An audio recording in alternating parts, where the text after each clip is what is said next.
The West is afraid of strong China more than it fears a strong Russia, because Russia has 150 million people and China has 1.5 billion population, and its economy is growing by leaps and bounds, or 5% a year. It used to be even more. But that's enough for China. As Bismarck once put it, potentials are the most important. China's potential is enormous. It is the biggest economy in the world today in terms of purchasing power parity and the size of the economy.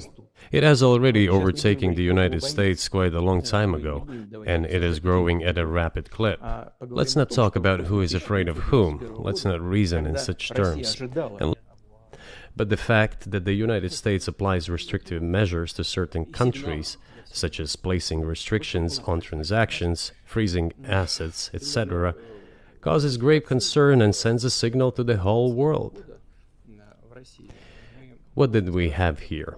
Until 2022, about 80% of Russian foreign trade transactions were made in US dollars and euros. US dollars accounted for approximately 50% of our transactions with third countries, while currently it is down to 13%. It wasn't us who banned the use of the US dollar. We had no such intention. It was decision of the United States to restrict our transactions in US dollars. I think it is complete foolishness from the point of view of the interests of the United States itself and its taxpayers, as it damages the US economy, undermines the power of the United States across the world. By the way, our transactions in yuan accounted for about 3%. Today, 34% of our transactions are made in rubles, and about as much, a little over 34% in yuan. Why did the United States do this? My only guess is self-conceit. They probably thought it would lead to full collapse, but nothing collapsed. Moreover, other countries, including oil producers, are thinking of and already accepting payments for oil in yuan. Do you even realize what is going on or not? Does anyone in the United States realize this? What are you doing? You are cutting yourself off. All experts say this. Ask any intelligent and thinking person in the United States what the dollar means for the US. But You're killing it with your own hands. I think that's I think that's a fair assessment. The question is what comes next, and maybe you trade one colonial power for another, much less sentimental and forgiving colonial power. I mean, is the BRICS, for example, in danger of being completely dominated by the Chinese economy in a way that's not good for their sovereignty? Do you worry about that? Well, we have heard those boogeyman stories before. It is a boogeyman story. We're neighbors with China. You cannot choose neighbors just as you cannot choose close relatives. We share a border of 1,000 kilometers with them. This is number one. Second, we have a centuries-long history of coexistence. We're used to it. Third, China's foreign policy philosophy is not aggressive. Its idea is to always look for compromise, and we can see that. The next point is as follows. We are always told the same boogeyman story, and here it goes again, through an euphemistic form, but it is still the same boogeyman story. The cooperation with China keeps increasing. The pace at which China's cooperation with Europe is growing is higher and greater than that of the growth of Chinese-Russian cooperation. Ask Europeans, aren't they afraid? They might be, I don't know. But they are still trying to access China's market at all costs, especially now that they are facing economic problems. Chinese businesses are also exploring the European market. Do Chinese businesses have small presence in the United States? Yes, the political decisions are such that they are trying to limit their cooperation with China. It is to your own detriment, Mr. Tucker, that you are limiting cooperation with China. You are hurting yourself. It is a delicate matter, And there are no silver bullet solutions, just as it is with the dollar. So, before introducing any illegitimate sanctions, illegitimate in terms of the Charter of the United Nations, one should think very carefully. For decision makers, this appears to be a problem.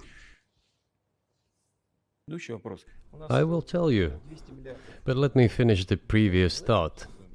We, together with my colleague and friend, President Xi Jinping, set a goal to reach $200 billion of mutual trade with China this year. We have exceeded this level.